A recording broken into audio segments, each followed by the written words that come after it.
नमस्कार, मत अमीबात पर आपका स्वागत है। मैं हूं राकेश कुमार और आज फिर हमारे साथ हैं हमारे वरिष्ठ और यहाँ के वरिष्ठ पत्रकार चंद्रभूषण पांडे जी। देखिए, बिहार में महागठबंधन का शासन है, लेकिन आपस में ही दोनों पार्टियां एक दूसरे से लड़ रही हैं। वैसे में सरकार क्या काम करेगी नहीं करेगी जानी हुई बात है। सरकार पूरी तरह नाकारा हो गई है, कोई काम कर नहीं पा रही है। कारण कि जब महागठबंधन का सरकार हुआ था तो जो गुप्त वार्ता हुई थी, जो राजनीतिक हलकों में बातें आई थी, वो ये कि मुख्यमंत्री का पद तेजस्वी को मिल जाएगा। लेकिन अब नीतीश कुमार ने कहा कि 25 में उनके नेतृत्व में विधानसभा का चुनाव होगा, मतलब कि 25 तक वो मुख्यमंत्री स्वयं बने रहेंगे। लेकिन अभी फिर जो राजनीतिक गलियारों में जो हवाएं चल रही हैं वो ज़रा अलग है। इसी पर बात करते हैं। सर, तेजस्वी मुख्यमंत्री बनेंगे? तेजस्वी यादव जी मुख्यमंत्री बन सकते हैं। मतलब नीतीश कुमार बनाएंगे? तेजस्वी जी मुख्यमंत्री बन सकते हैं, राजनीतिक संभावनाओं में किसी को इनकार नहीं किया जा सकता है, और उप मुख्यमंत्री हैं भी। लेकिन इस बात से हम सहमत नहीं है कि इनको नीतीश कुमार जी मुख्यमंत्री बनाएंगे। वादा तो उन्होंने नहीं किया था, गठबंधन में आकर के वादा उन्होंने ही किया था कि 23 में तेजस्वी जी को हम मुख्यमंत्री का कुर्सी सौंप देंगे, जैसा कि राजद खेमे से बातें आती रही हैं। राजद खेमे के लोगों का कहना है कि 23 में उन्होंने वचन दिया था कि जनवरी फरवरी तक उनको मुख्यमंत्री हम बना देंगे और ये तेजस्वी जी ही बजट पेश करेंगे। लेकिन जब एक एक दिन जो बीत रहा है उसमें दोनों दलों में इतना तनाव हो रहा है कि और जो बातें सामने आ रही हैं उससे स्पष्ट लगता है कि 25 तक नीतीश कुमार जी यह पद छोड़ने नहीं जा रहे हैं, वो कुर्सी पर बने रहेंगे। तो अगर 25 तक अगर वो बने रहेंगे तो तेजस्वी जी के मुख्यमंत्री बनने का कोई स्कोप नहीं रहेगा। अच्छा, इसीलिए तो नहीं मुख्यमंत्री जहाँ भी जा रहे हैं तेजस्वी यादव का गुणगान कर रहे हैं? कहीं ये फेस सेविंग डिवाइस का काम तो नहीं हो रहा है? मुख्यमंत्री जी बहुत मुस्कुरा करके हंस करके कहते हैं कि अब तेजस्वी जी को ही न देखना है। तो एक बड़े ही वरिष्ठ पत्रकार हैं, एक राजनीतिक समीक्षक भी हैं, तो वो कह रहे थे कि मुख्यमंत्री जी तेजस्वी जी को फुसला रहे हैं, भोजपुरी में फुसला रहे हैं ताकि वे खुश हो जाएं, और वे आह्लादित दिखते भी हैं। तेजस्वी जी आह्लादित दिखते भी हैं इन सब बातों को सुन करके। और किसी किसी उद्घाटन में दोनों आदमी फीता पकड़ के दोनों आदमी एक साथ उद्घाटन करता है, तो इससे भी उनको बहुत संतोष होता है। लालू जी की अंतिम इच्छा थी कि बेटा हमारा मुख्यमंत्री हो जाए, और इसके लिए उन्होंने अपने बहुत राजनीतिक पैतरे जो सो चलाते रहे, और आज भी वे बीमार अवस्था में भी हैं, लेकिन उनकी बहुत बड़ी इच्छा है कि तेजस्वी मुख्यमंत्री के पद पर उनके देखते बैठ जाए। तो तेजस्वी जी मुख्यमंत्री बनने के लिए उनके पास पर्याप्त बल संख्या है, एमएलए की संख्या उनके पास है, और सबसे बड़ा दल उन्हीं का अभी तक है, एक कम है इन लोगों का, तो भाजपा का। तो इसमें यह है कि तेजस्वी जी मुख्यमंत्री बनेंगे कि नहीं। आरजेडी के पास विकल्प क्या है? अगर कैसे बनेंगे? हाँ, अगर तेजस्वी जी को मुख्यमंत्री बनना है तो उनके पास विकल्प छोटा है। तो राजनीति में विकल्प की माने कमी नहीं है। एक तो पहला उनका था कि जेडीयू के साथ मिलकर के वो आराम से मुख्यमंत्री बन जाते।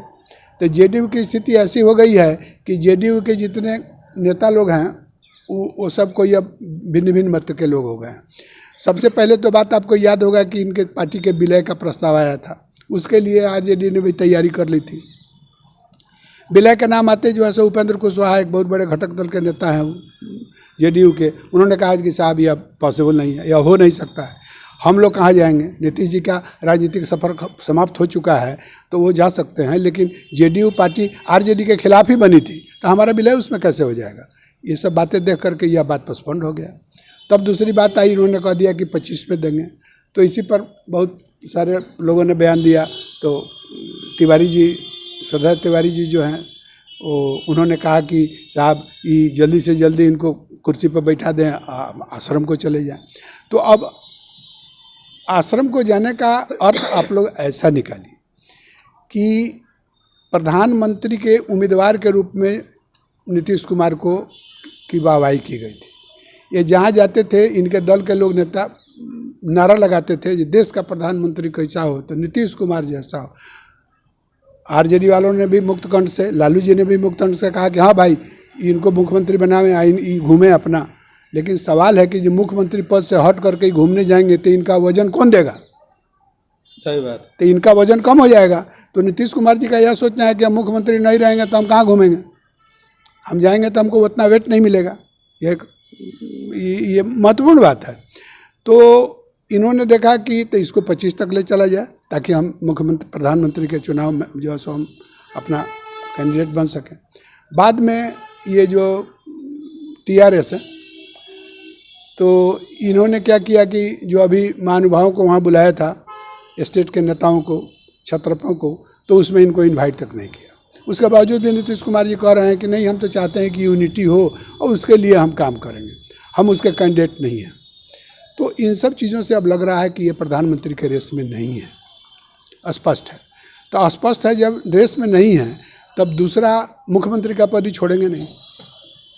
तो यही कारण है कि आरजेडी के नेतागण, मंत्री, विधायक सब इनके खिलाफ में इतना दबाव बना रहे हैं अपने अपने बयान से कि ये मुख्यमंत्री का पद खीस में छोड़ दे, तुनक करके ये मुख्यमंत्री का पद से त्याग दे दे, त्याग पत्र दे दे। तो त्याग पत्र देने पर एक ऑप्शन है।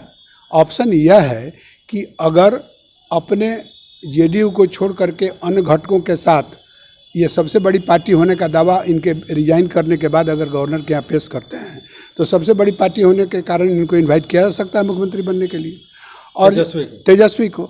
और जब मुख्यमंत्री का पद ये ग्रहण कर लेंगे, जब इनको विश्वास मत प्राप्त करना होगा, तो भाजपा जो है सो अगर इससे मिली जुली है भीतर से तो भाजपा जो है सो के मेंबर अब्सेंट हो जाएंगे।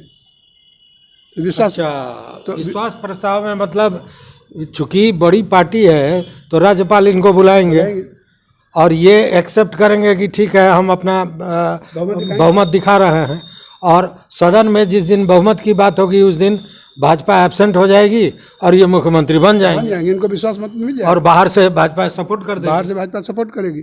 तो यह अब भाजपा की नीतियों में और आरजेडी की नीतियों में बहुत अंतर है। बहुत अंतर क्या है? कोई समाजवादी अंतर है नहीं। यही अंतर है कि ये मुसलमान वोट बैंक पर इनका कब्जा है और आप भाजपा के मिलने से मुसलमान वोट जो है सो इनका बाहर हो जाएगा, इनके कब्जे से बाहर हो जाएगा। तो इस बात को ही बखूबी देखते हैं कि हमारा वोट बैंक न गड़बड़ हो, तो भाजपा से ऐसे मिलेंगे भी नहीं, अपराकांता से भाजपा के सपोर्ट से ही मुख्यमंत्री बन जाएंगे। यह एक खुला हुआ ऑप्शन है। राजनीति में कोई ऑप्शन कभी बंद नहीं होता है। अच्छा, तो कहने का मतलब कि तेजस्वी बन सकते हैं मुख्यमंत्री बन सकते हैं। ऐसी स्थिति में चाचा का क्या होगा? भतीजा तो सेहरा बांध लेगा। अगर ऐसी स्थिति पैदा कर दी और वो मुख्यमंत्री बन गए तो नीतीश कुमार कुछ नहीं कर सकता है, कुछ नहीं कर सकता है। हमको लगता है कि पार्टी भी टूट जाएगी, इनकी पार्टी उसके बाद छिन्न भिन्न हो जाएगी। मुख्यमंत्री बनते इनकी पार्टी 3 टुकड़ों में विभक्त हो जाएगी। अच्छा, भाजपा के भी कई नेता बार बार कहते रहे हैं कि जदयू के और राजद के बहुत से नेता उनके साथ जुड़े हुए हैं, मिलते रह रहे हैं। इसके पीछे हो सकता है कि इस तरह की घटना हो। हाँ, मिले हुए लोग हैं, नंबर ज़्यादा है, ज़्यादा 1/3 टूटने वाला नहीं है, इसलिए मामला रुक रहा है। न तो ऐसी भी संभावनाएं हैं। टूटने में तो सबसे अव्वल कांग्रेस है, वह भी टूट सकती है। टूटने में सभी पार्टियां टूट सकती हैं। तो ऐसे में जब मुख्यमंत्री अगर तेजस्वी यादव इस प्रकार से अगर बन गए इस ऑप्शन में, तो ये तो जेडीयू तो पहले टूटेगी। और जदयू का जब टूट होगा तो ज़्यादा लोग राजद में ही जाएंगे। हाँ, क्योंकि शासन इनका होगा। हाँ, तो वो कुछ राजद में जाएंगे, कुछ भाजपा में जाएंगे। जो जिनका सीट अपना अपना देख रहे हैं कि वहाँ हमारे से लड़ने वाला नेता कौन है, उस स्पेस को देख करके वो अपनी अपनी पार्टी चुनेंगे, किसी एक पार्टी में नहीं जाएंगे। अभी तो सबसे बड़ा चार्म है कि जहाँ पर जेडीयू के एमपी नहीं लड़े थे, जेडीयू के एमपी जीत करके गए हुए हैं, उन सीटों पर भाजपा अपना कैंडिडेट खोज रही है। और वह विभिन्न राजनीतिक दलों के नेताओं को, एमपी जो हैं उनको भी यह प्रलोभन दे रही है कि आप आइए तो आपको आपका सीट खाली है, हम आपको टिकट वहाँ से दे देंगे, आप लड़िएगा। तो इस तरह भी भीतर ही भीतर टूट रहा है लोग। आज नहीं टूट रहा है, इलेक्शन आता है तो टूट जाएगा। मतलब बातें चल रही हैं। बातें चल रही हैं, काम भी आगे बढ़ रहा है। लोग अपने अपनी सीट पर नज़र गड़ाए हुए हैं, जो सीट खाली है वो वहाँ जा कर के उस पार्टी को ज्वाइन कर लेंगे। अब भाजपा के पास बहुत, हम समझते हैं कि 10-15 से ज़्यादा सीट एमपी का खाली है, तो यही लोग जाएंगे। हमको लगता है जेडीयू के लोग ज़्यादा जाएंगे। तो कहने का मतलब है कि स्वागत की तैयारी कीजिए, तेजस्वी यादव मुख्यमंत्री बन के आएंगे, जो संभावनाएं जताई जा रही है। हालांकि राजनीति है, राजनीति में कुछ भी कहना मुश्किल है, लेकिन कब किस तरफ पलड़ा भारी हो जाए, कौन सी का समीकरण बन जाए, यह भी कहना बड़ा मुश्किल होता है। लेकिन सर ने जो कहा, निश्चित रूप से एक ही विकल्प है कि या तो नीतीश कुमार स्वयं बना दें, जो बनाएंगे नहीं तेजस्वी को 25 तक मुख्यमंत्री, जो उनकी स्थिति है, और दूसरा विकल्प तेजस्वी यादव को बनने का यही है कि भाजपा के बाहरी समर्थन से वो मुख्यमंत्री का पद ग्रहण करें। मैं यह भी कहना चाहूँगा कि कुछ राजनीतिक विश्लेषक जो हैं भारत के, इन लोगों की राय यह है, ये लोग यह बता रहे हैं कि अगर इस समय रहते तेजस्वी यादव को मुख्यमंत्री बना दिया जाता है तो 2 वर्षों में 2 वर्ष 2.5 वर्ष समय मिलेगा ना, इस बीच में यह मुख्यमंत्री का रोल कैसा अदा करते हैं, कैसे सरकार चला रहे हैं, वोटर को भी देखने का मौका मिल जाएगा कि ये उस लायक हैं कि नहीं है।